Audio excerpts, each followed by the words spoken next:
Hello students, अपने इस Cambridge के डिफरेंट वर्जन्स के डिफरेंट एसेस के सैम्पल्स को गो थ्रू करने की सीरीज़ में आज हम एक और वीडियो लेकर आए हैं और ज़ाहिर है एक और सैम्पल लेकर आए हैं। ये सैम्पल ऐसे हम लेकर आए हैं कैम्ब्रिज IELTS 13 के एसे राइटिंग टास्क के रिस्पॉन्स में। एक बार हम समझ लेते हैं कि इस वीडियो के दौरान हमारा एजेंडा क्या रहेगा। जैसा मैंने आपको बताया, गोइंग थ्रू अ सैम्पल को गो थ्रू करेंगे, एसे का स्ट्रक्चर अंडरस्टैंड करेंगे कि हमने एसे को कैसे एड्रेस किया है, कैसे लिखा है।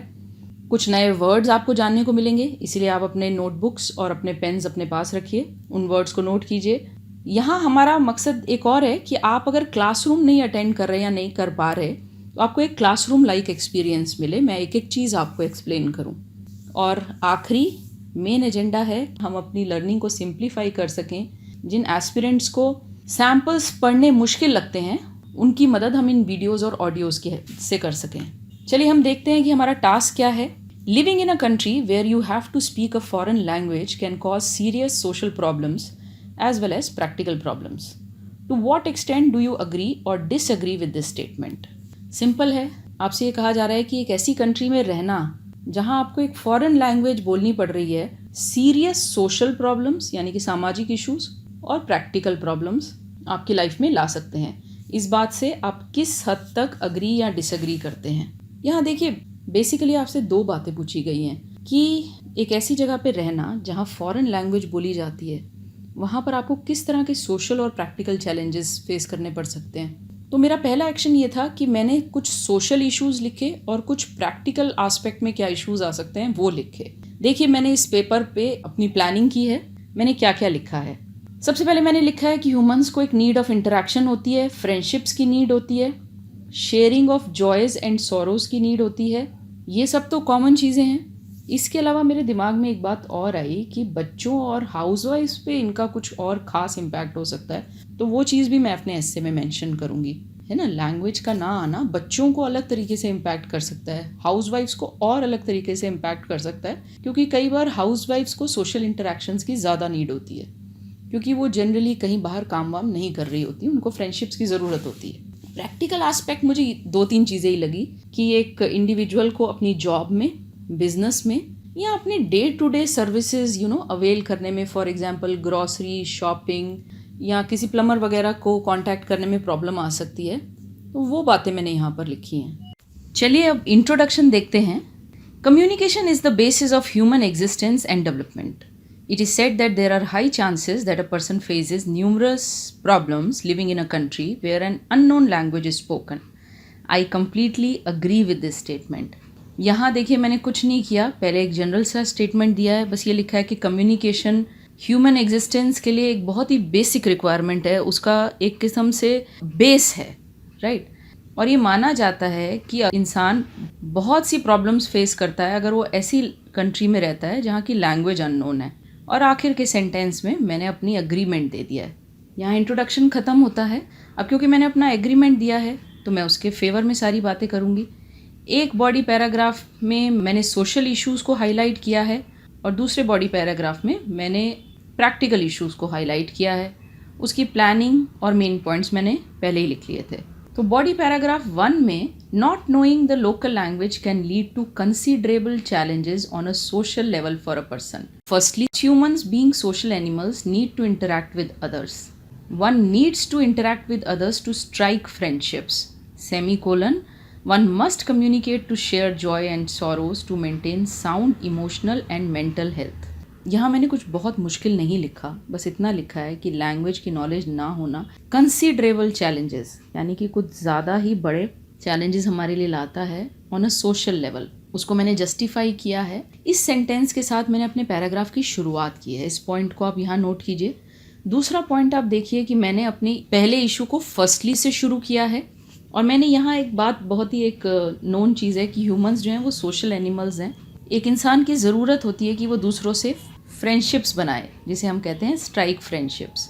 फिर आगे मैंने लिखा है कम्युनिकेशन जॉय और सॉरो को शेयर करने में काम आता है, जो हमारी इमोशनल और मेंटल हेल्थ दोनों के लिए इम्पॉर्टेंट होता है। एक्चुअली ये सब माना जाता है, राइट। क्योंकि मैं कुछ टाइम USA में अकेली रही हूँ तो मुझे पता है कि ये सब कुछ कितना ज़रूरी है। लोगों का आपके इर्द गिर्द होना, अपनों का होना बहुत ज़रूरी होता है। आगे फिर मैंने लिखा है, इसी बात को आगे बढ़ाया है। देखिए, मैंने फर्स्टली लिख के पहला पॉइंट लिखा, उसके बाद अपनी बात को ही मैंने पूरी तरह से उस आइडिया को, उस आर्ग्यूमेंट को डेवलप किया है। कैसे डेवलप किया है वो आप इस शीट पर देख सकते हैं। In the absence of day to day interaction with friends one can feel very lonely and in extreme cases one may suffer from depression। ये सेंटेंस है कि day to day interactions with friends, यानी कि हमें frequent interaction चाहिए friends के साथ, और उसकी एब्सेंस में एक इंसान बहुत ही लोनली फील कर सकता है, और अगर उसकी स्थिति कुछ एक्सट्रीम ही हो गई तो फिर वो डिप्रेशन में भी जा सकता है। डिप्रेशन वो स्टेट होती है जिसमें एक इंसान कंटिन्यूअसली सफ़र करता है, सैड रहता है और उसको समझ नहीं आता कि वो अपनी उस सिचुएशन से बाहर कैसे निकले, राइट। वो एक्सट्रीम केसेस में होता है, but in the absence of sharing of emotions इंसान काफ़ी सफ़र कर सकता है। मेरा बॉडी पैराग्राफ 1 ख़त्म नहीं हुआ है, ये इस शीट पे भी कंटिन्यू हो रहा है। This issue may be even more consequential for children as sometimes they cannot express their sadness well।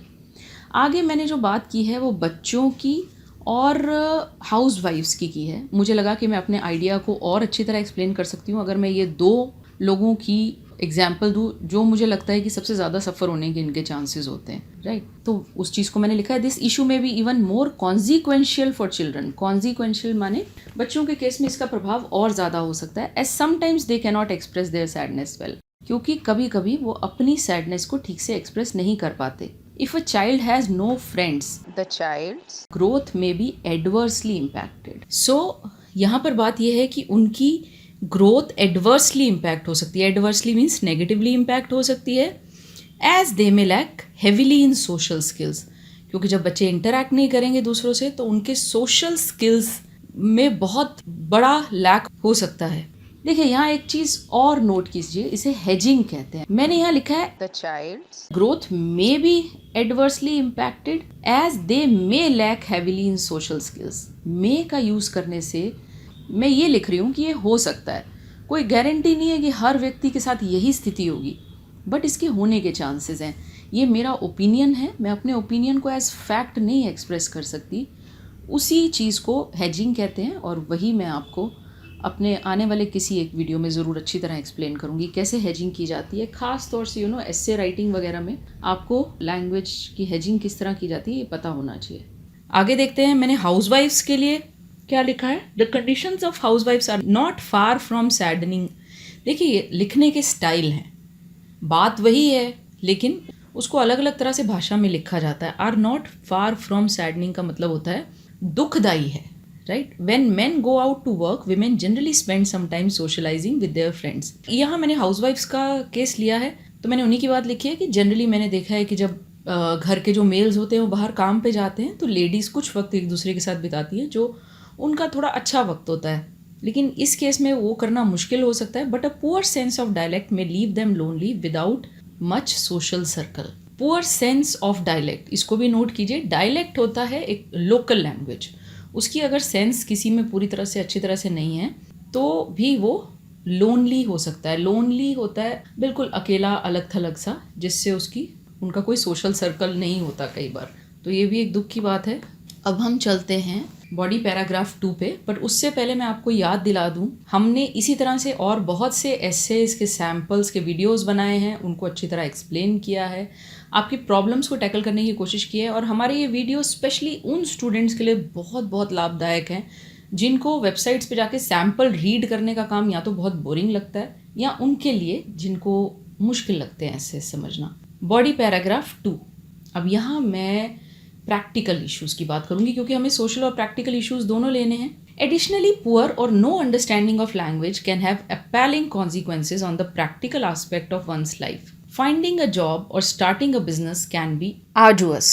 Even when one gets a job, progress within a company may be difficult compared to people who know the language, as communication with colleagues and seniors may be obstructed due to language issues. तो यहाँ मैंने उन लोगों की बात की है जो जॉब वगैरह ढूंढते हैं और जॉब में ग्रोथ सीख कर रहे होते हैं, उनके लिए लैंग्वेज का ना जानना एक डिफ़िकल्ट सिचुएशन हो सकती है, राइट। अपैलिंग कॉन्सिक्वेंसेज मतलब, अपैलिंग का मतलब होता है बहुत बुरा, कॉन्सिक्वेंस होता है रिजल्ट।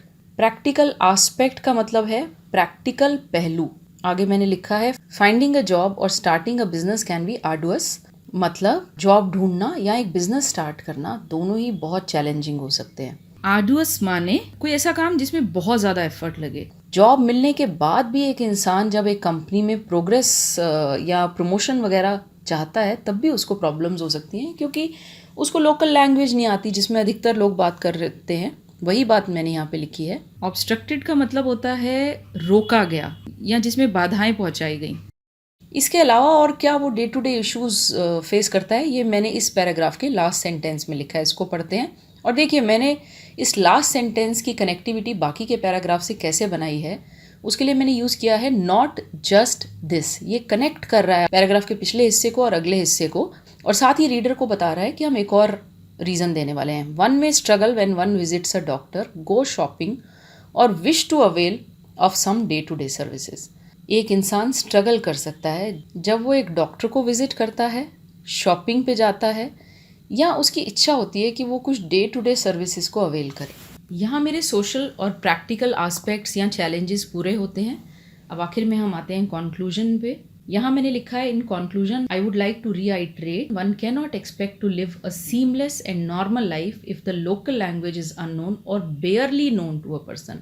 इन कंक्लूजन मेरे रीडर को बताता है कि ये कंक्लूडिंग पैराग्राफ है, या हम कुछ भी नया नहीं लिखते, अपनी ही बात को दोबारा से कहते हैं। I would like to reiterate कि वन कैन नॉट एक्सपेक्ट, एक इंसान ये उम्मीद नहीं रख सकता कि उसकी लाइफ बिल्कुल ही नॉर्मल होगी या सीमलेस होगी। सीमलेस क्या होता है? सीमलेस होती है वो स्थिति जब किसी सिचुएशन में कोई इंटरप्शंस ना हो, स्टॉपेजेस ना हो, उसमें कोई प्रॉब्लम्स ना हो।